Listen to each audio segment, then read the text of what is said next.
안녕하세요, 여러분. 오늘은 JTBC가 스스로 누른 자폭 버튼, 그리고 유튜브 기반 불꽃야구와의 극명한 차이에 대해 이야기해보겠습니다.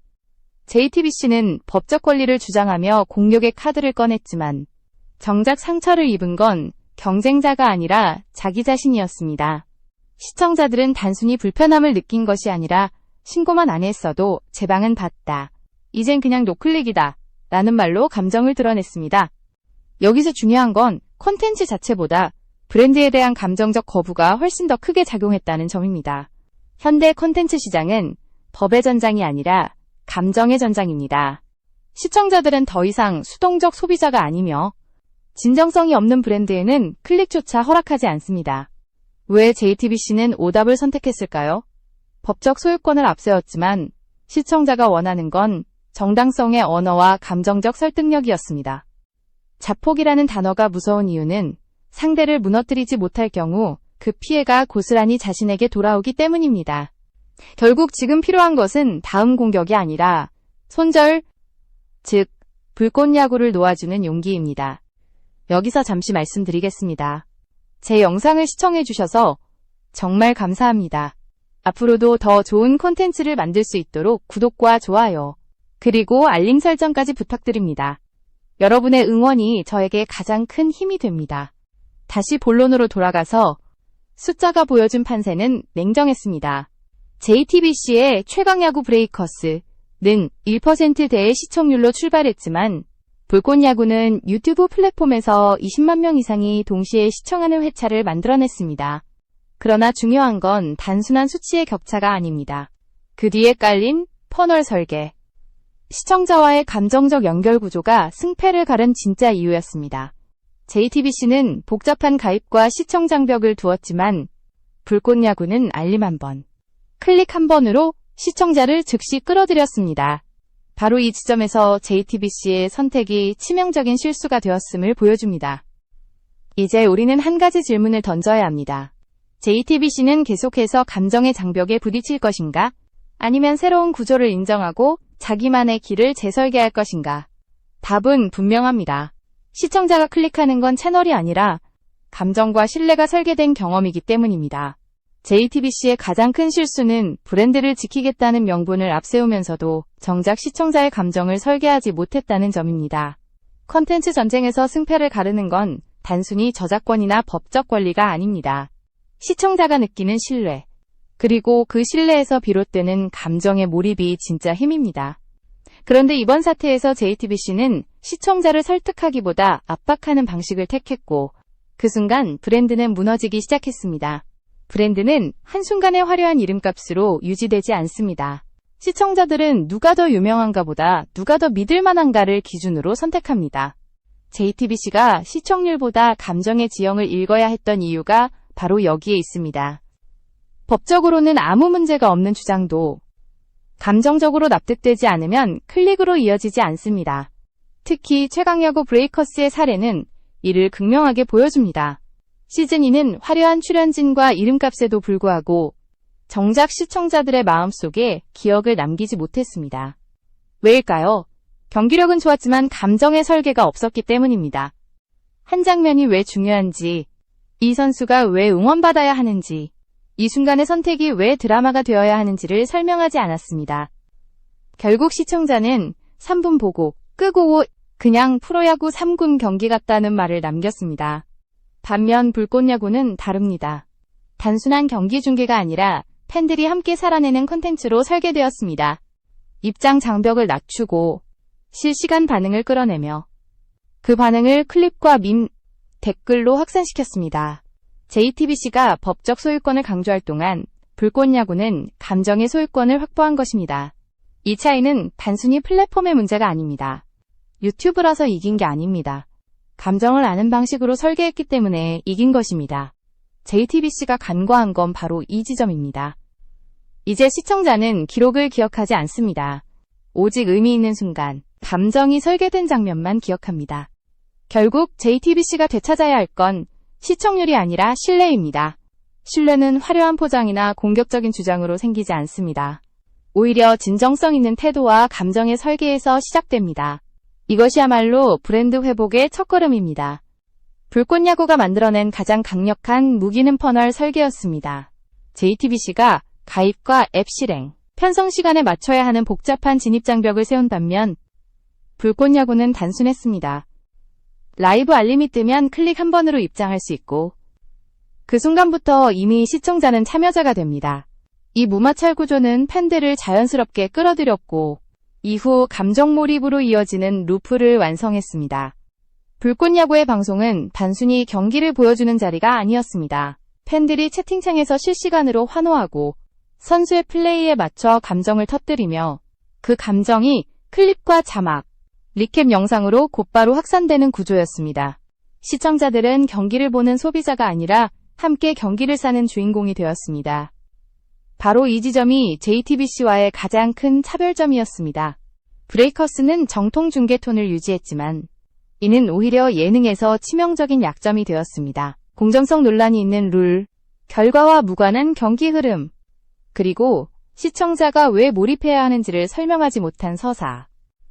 이 모든 것이 감정의 루프를 끊어버렸습니다. 반면 불꽃야구는 입장, 몰입, 공유라는 세 단계를 정교하게 설계하여 매 순간이 팬덤을 확장하는 계기로 이어졌습니다.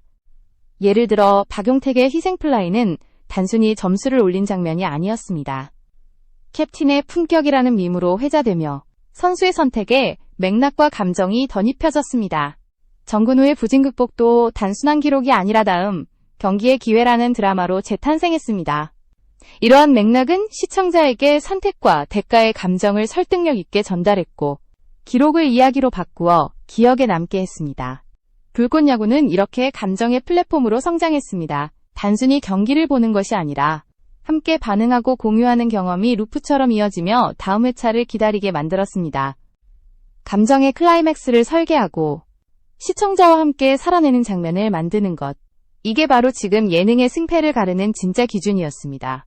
결국 JTBC가 놓친 것은 단순한 기술이나 연출이 아니라 바로 이 감정 루프의 구조였습니다. 시청자는 이제 더 이상 경기력만으로 움직이지 않습니다. 그들에게 필요한 건이 선택이 왜 중요한가를 납득시켜주는 맥락입니다. 불꽃야구는 이를 해냈고 JTBC는 이를 놓쳤습니다. 그 차이가 오늘의 결과를 만든 것입니다. 최강야구 브레이커스의 가장 큰 문제는 경기력이 아니라 서사와 감정 설계의 부재였습니다. 시즌 2가 화려하게 시작했지만 시청자들은 3분 보고 껐다. 그냥 프로야구 3군 중계 같았다. 라는 반응을 보였습니다. 이는 단순히 흥미 부족이 아니라 콘텐츠의 본질적 결함을 드러내는 증거였습니다. 야구 예능에서 중요한 것은 기록이 아니라 기억입니다. 그런데 브레이커스는 기록만 남겼습니다. 교체의 배경은 설명되지 않았고 번트와 희생플라이의 맥락은 사라졌습니다. 시청자들은 왜 이 장면이 중요한지, 왜 이 선수를 응원해야 하는지에 대한 답을 얻지 못했습니다. 결국 경기 자체는 남았지만 여운은 남지 않았습니다. 여운 없는 콘텐츠는 다시 찾아오지 않는 법입니다. 게다가 룰 설계에서도 치명적인 문제가 드러났습니다. 이기면 상대팀 선수를 영입할 수 있지만 진 팀은 아무것도 얻지 못하는 구조. 이는 공정성이 결여된 규칙이었고 시청자들은 이를 곧바로 간파했습니다. 왜 상대팀이 진심으로 해야지? 이게 공정한 경기인가? 라는 질문이 쏟아졌습니다. 결국 감정 몰입은 무너졌고 선택에는 대가가 따라야 한다는 기본 원칙조차 구현되지 않았습니다. 반면 불꽃야구는 정반대의 방식을 택했습니다. 긴장과 복수의 씨앗이 뿌려지는 1회, 갈등과 변곡의 순간이 폭발하는 5회, 희생과 선택이 정점에 도달하는 9회. 이렇게 장면마다 감정의 이유와 명분을 설계했습니다. 그래서 박용택의 플레이는 단순한 점수가 아니라 캡틴의 품격이라는 드라마로 변했고 팬들에게는 강렬한 기억으로 남았습니다. 브레이커스가 놓친 건 결국 감정의 동기와 선택의 드라마였습니다. 화려한 캐스팅과 국대 출신이라는 이름값으로는 시청자의 마음을 붙잡을 수 없었습니다. 시청자는 경기력보다 왜 이 장면이 중요한가를 먼저 묻습니다. 그 질문에 답하지 못한 순간 콘텐츠는 스쳐 지나가는 기록으로만 남게 됩니다.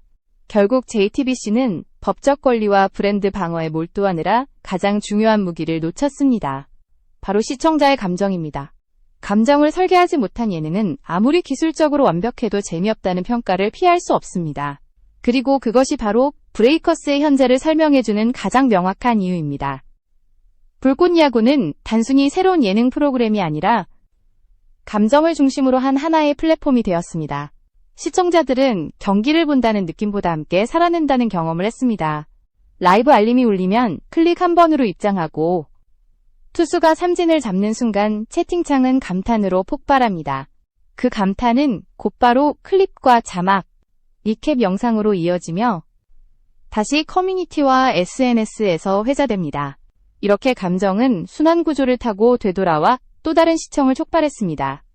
이 루프의 중심에는 명확하게 설계된 클라이맥스가 있었습니다. 1회에는 긴장과 복수의 씨앗을 심고 5회에는 갈등과 변곡점을 배치하며 9회에는 희생과 선택의 정점을 만들었습니다.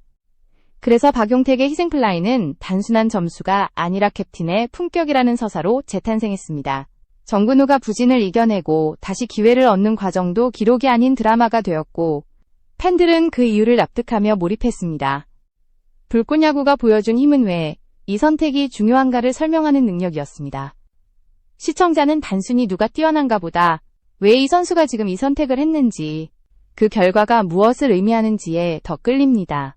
그 순간이 맥락과 의미를 가지면 기록은 곧 기억으로 바뀌고 그 기억은 팬덤의 에너지로 남습니다. 또한 불꽃야구는 방송이 끝난 뒤에도 콘텐츠를 살아있게 만드는 전략을 구사했습니다. T+15분의 숏폼, T+3시간의 리캡, T+24시간의 후일담을 쏟아내며 하루가 지나도 감정이 이어지도록 설계했습니다. 출근길에 다시 보는 클립, 저녁 카페에서 친구에게 보여주는 짤, 커뮤니티에서 회자되는 댓글 하나. 이런 2차 감정 설계가 콘텐츠의 수명을 연장시켰습니다. 반대로 브레이커스는 경기 후 아무것도 남기지 못했습니다. 하이라이트 영상은 평면적이었고 SNS에는 공유된 클립조차 없었습니다. 여운이 사라지자 기억도 남지 않았고 다음 회차를 기다릴 이유도 사라졌습니다. 시청자는 오늘의 명장면이 없다고 말했고 JTBC는 그 목소리에 제대로 답하지 못했습니다. 결국 불꽃야구는 입장, 몰입, 공유라는 3단계를 완벽하게 연결하며 감정의 플랫폼으로 자리 잡았습니다. 반면 브레이커스는 이름값에만 의존하다가 서사와 감정의 본질을 놓쳤습니다. 이 차이가 바로 JTBC가 지금 가장 먼저 배워야 할 교과서이자 다시 브랜드를 세워야 하는 출발점입니다. JTBC가 직면한 현실은 단순한 프로그램의 성패가 아닙니다. 이번 사태는 브랜드와 시청자 신뢰의 위기이며 그 본질은 감정의 전장에서 패배한 결과입니다. 불꽃야구를 공격할수록 JTBC는 신뢰를 잃었고 법적 정당성을 내세울수록 감정적 설득력은 무너졌습니다. 결국 JTBC는 자폭 버튼을 스스로 눌러버린 셈이 되었습니다. 이제 필요한 것은 공격이 아닙니다. 놓아주는 용기입니다. 불꽃야구를 억누르려는 시도는 더 이상 전략이 아니라 리스크입니다. 첫째, 저작권 공세를 중단해야 합니다. 둘째, 브레이커스의 룰을 다시 설계해야 합니다. 이기면 상대 영입이라는 구조는 공정성이 결여된 룰이며 상호 보상과 납득 가능한 대가가 담긴 시스템으로 바뀌어야 합니다. 셋째, 선수들이 왜 뛰는지, 그들의 선택이 어떤 의미와 대가를 갖는지 감정을 복원해야 합니다. 브랜드 회복의 마지막 열쇠는 JTBC 스스로의 서사를 다시 쓰는 일입니다. 더 이상 완벽한 이미지를 고집할 필요는 없습니다. 오히려 솔직한 태도와 진정성 있는 전환이 시청자의 마음을 움직입니다. 우리가 지킨 줄 알았던 것들이 오히려 상처를 드렸다면 이제는 놓아드리겠습니다. 이 한마디가 어떤 공격보다 더 강력한 회복의 신호가 될 수 있습니다. 시청자는 완벽한 브랜드를 원하지 않습니다. 그들이 원하는 건 믿을 만한 이유와 진심입니다. 불꽃야구는 감정을 설계하며 그 이유를 보여주었고 JTBC는 그 이유를 놓쳤습니다. 이제 다시 시작할 수 있는 방법은 단 하나입니다. 감정과 신뢰를 중심에 두고 시청자와 함께 살아내는 경험을 만드는 것. 브랜드는 이름에서 탄생하지 않습니다. 이유에서 탄생합니다. 이유 없는 선택은 기억되지 않으며 감정이 없는 콘텐츠는 공유되지 않습니다. JTBC가 진정으로 회복하고 싶다면 더 이상 법적 공방이나 공격적인 전략에 집착할 것이 아니라 시청자의 마음에 닿는 이유를 만들어야 합니다. 그 이유가 바로 브랜드의 미래이며 다시 도약할 수 있는 유일한 길입니다. 결국 이번 이야기가 우리에게 남기는 교훈은 명확합니다. 콘텐츠의 시대는 이제 기록이 아니라 감정, 이름값이 아니라 이유, 공격이 아니라 진정성으로 결정된다는 사실입니다. 그리고 지금 JTBC에게 가장 필요한 건 불꽃야구를 놓아주고 스스로의 길을 새롭게 설계하는 용기입니다. 그 용기에서 비로소 새로운 브랜드의 시작이 열릴 것입니다.